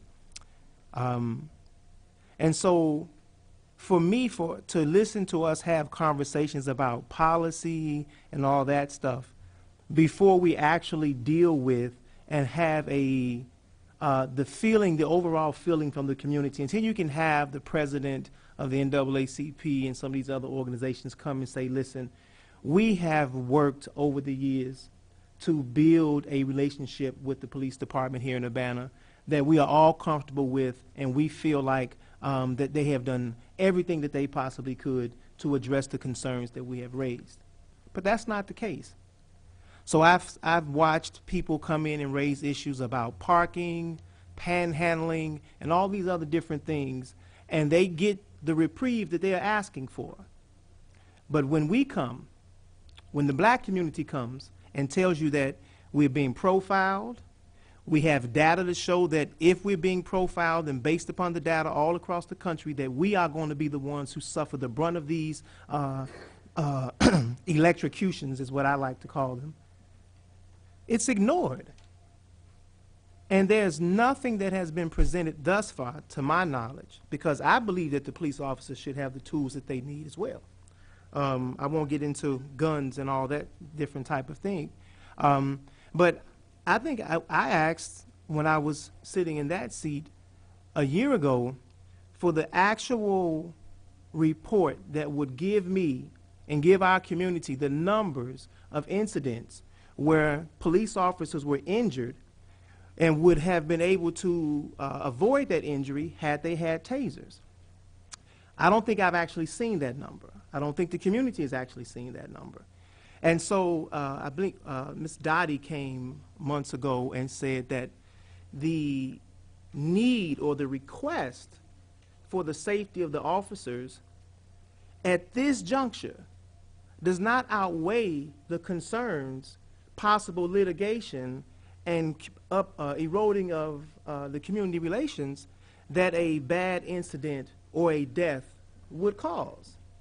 So without an overwhelming amount of evidence to show that our officers absolutely need this, I don't see how we move forward in the best interest of community relations and the best interest of safety for all our citizens without actually taking the time to address those concerns.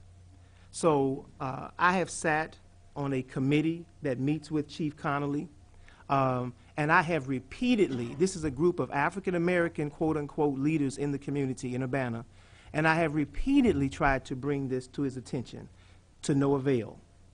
Whether it's the traffic stop data, the tasers, the disparate impact of the drug war on our community, to no avail. So we feel, the voice that I represent, the voice that I am and the people that I represent, feel like this council at this point, if you move forward to purchase these tasers, you do so without the support of our community, and basically we feel as though you are dismissing our feelings about this. So I really, really hope that you would stop for a minute, because there's no overwhelming need for this, and say, why can't we have the time, the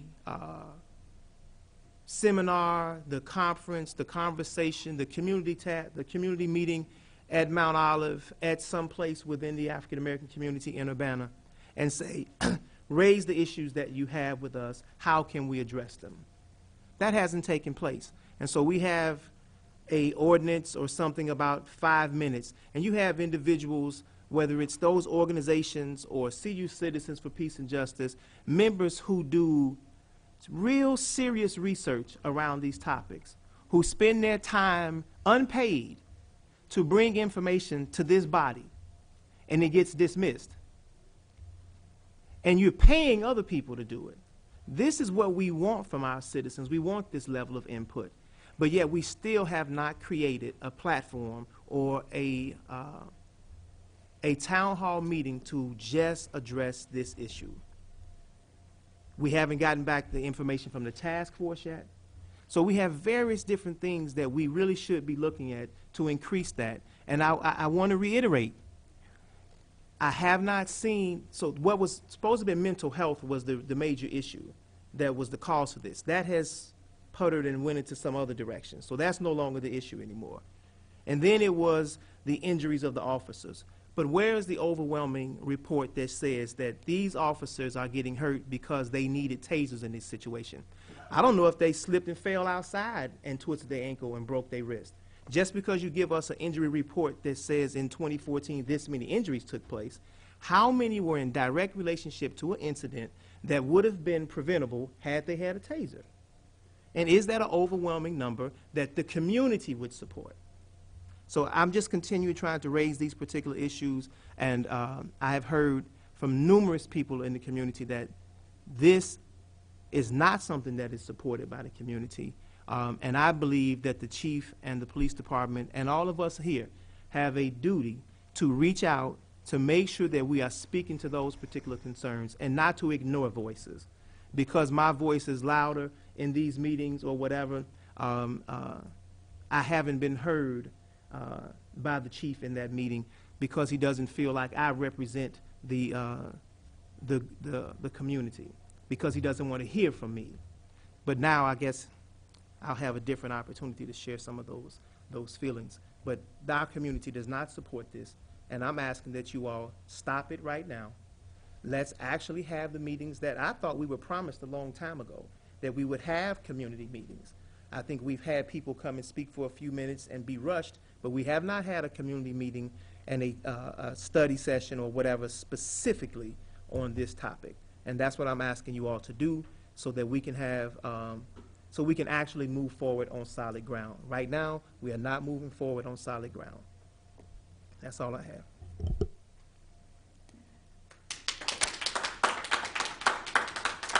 Any other comments? Mayor?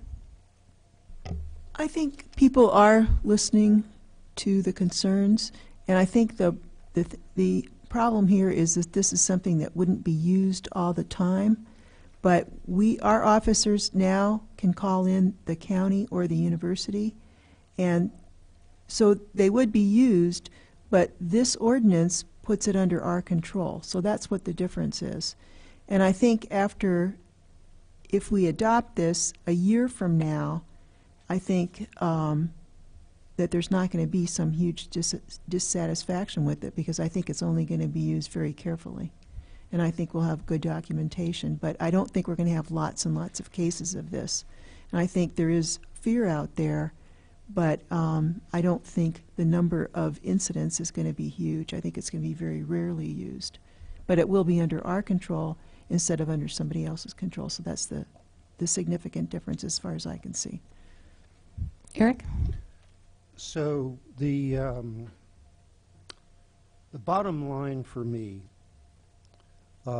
is the fact, and this is now overwhelmingly true around the country, that that the introduction of tasers to police forces reduces the level of injuries, deaths, reduces the level of violence in encounters between police officers and citizens whom they encounter.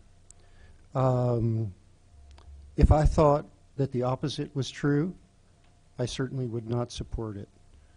There are two kinds of theories. One can have a fear that officers will tend to use tasers as opposed to persuasion.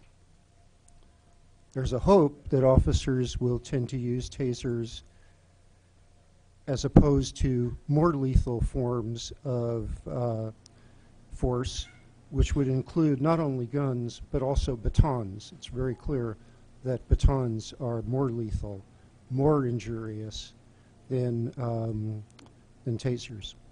The data are coming in pretty clearly that officers are using tasers across the nation in lieu of more lethal force. We have a big taser experiment or use in Chicago, and I've talked with several of the of members of the Legislative Black Caucus who represent districts in Chicago and asked them what their view was of deployment of tasers by Chicago police. And of course, I think everybody understands that tasers can be abused, but on balance, they definitely favor Chicago police officers having tasers. They feel that it is in the interests of the people whom they represent. I have to support the policy. I have to support the policy because I think that not to support the policy is to result in more people getting hurt rather than fewer people getting hurt.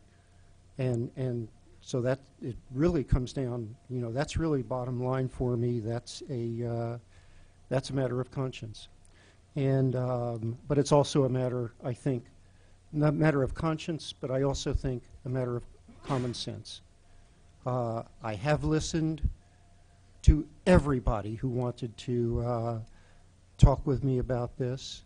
I've listened at great length, and this is where I will come down. So I will support moving this. I guess I just want to answer one thing, though. I do want to answer something about the restraints that we've put on this, because we did have one comment from the audience that we were being perhaps too restrictive. Every single limitation that we put on the use of tasers in this policy is aimed at a specific form of abuse that has happened elsewhere, whether it be tasing people who are already restrained, tasing pregnant women, tasing people who are frail, tasing people who are not threatening. So all of our restraints are, I mean, we haven't made them up.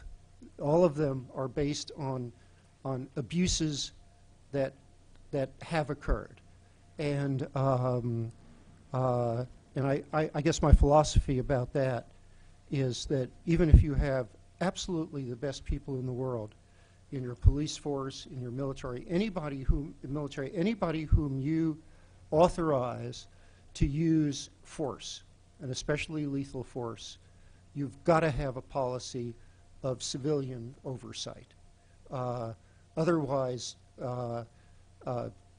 well, you just have to do that. The record of not having appropriate oversight is just too terrible.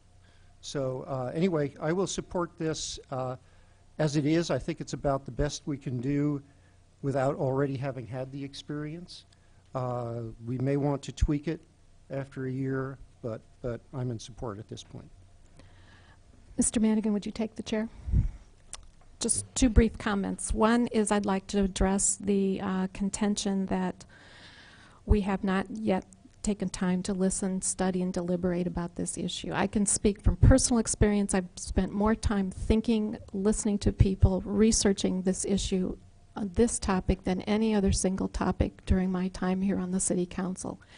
And just last week, I sat down with a member of CUCPJ for over 2 hours going through this thing line by line, trying to address questions and concerns. I know at least 3 other members of City Council spent hours just in the last couple of weeks with CUCPJ doing that very thing. There is oversight and accountability. There is public oversight and accountability in this ordinance, and concerns have been expressed about that. The authority for assuring compliance with our policies and practices lies with the elected officials. It lies with those of us sitting up here and with our police chief. The CPRB is a public, it's an appointed body, it's an advisory body that will make recommendations to the elected officials, but the buck stops with us. So this is where oversight, accountability, and responsibility lies, and I believe we will accept that responsibility. The ordinance is our use of force, our use for these tasers is very strict. We've taken a very cautious and deliberate process in arriving here. We have received input from many, many individuals, and I thank everyone for your input and your concern. It's been very, very helpful in this process. But what we have here is an ordinance that balances the right of the public to have responsible and responsive policing, and it balances the rights of our employees to be equipped with the tools that enable them to do their job safely. And this is the process we have developed is transparent and fair, and we'll evaluate it in 1 year. We're going to monitor it over the course of the year, and I'm going to support this ordinance. Thank you. I'll take back the chair. Mr. Madigan. I would move that the committee advance to the council ordinance number 2015-01-003 with the recommendation for approval. Is there a second? Second. Any further discussion? Mr. Ammons. First, I just want to say that I don't think we should ever compare our police department to the Chicago Police Department.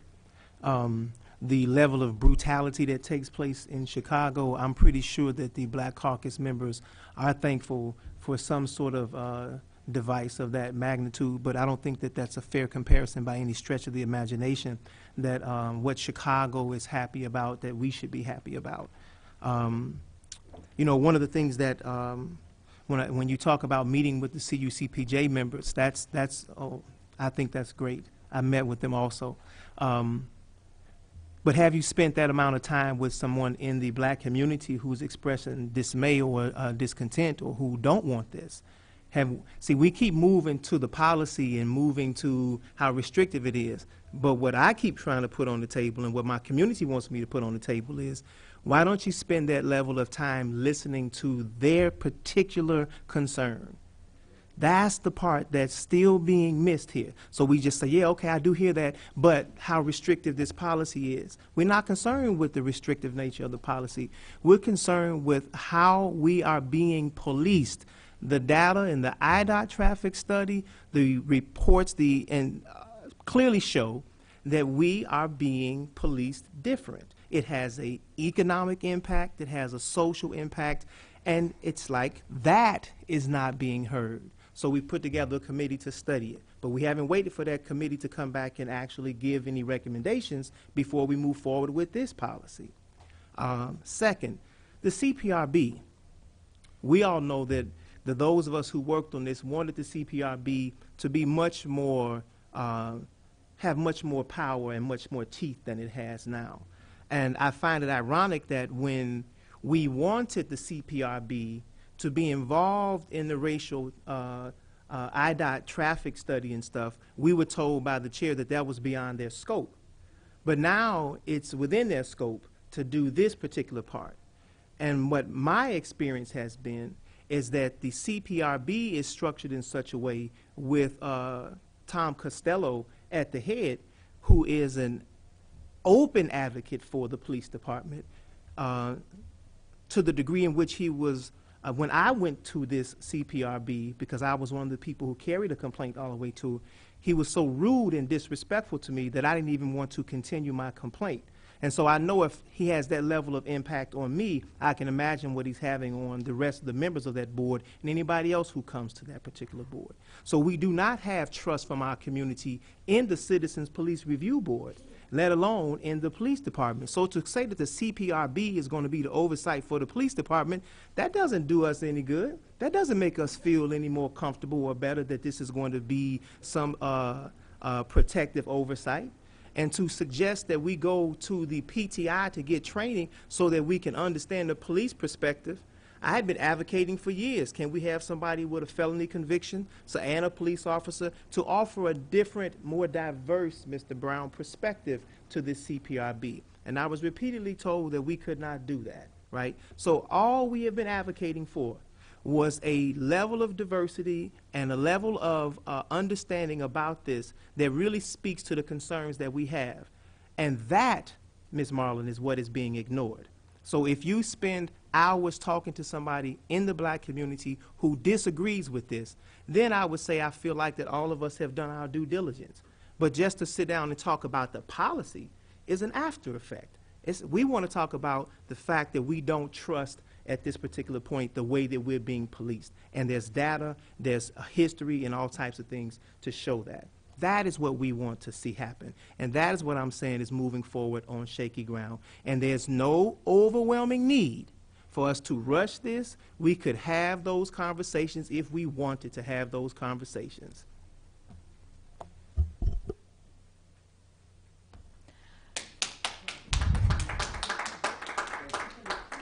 All those in favor of sending this ordinance to council with a recommendation for approval, please say aye. Aye. Aye. All those opposed? Nay. Motion carries. No further business before the council. The meeting is adjourned.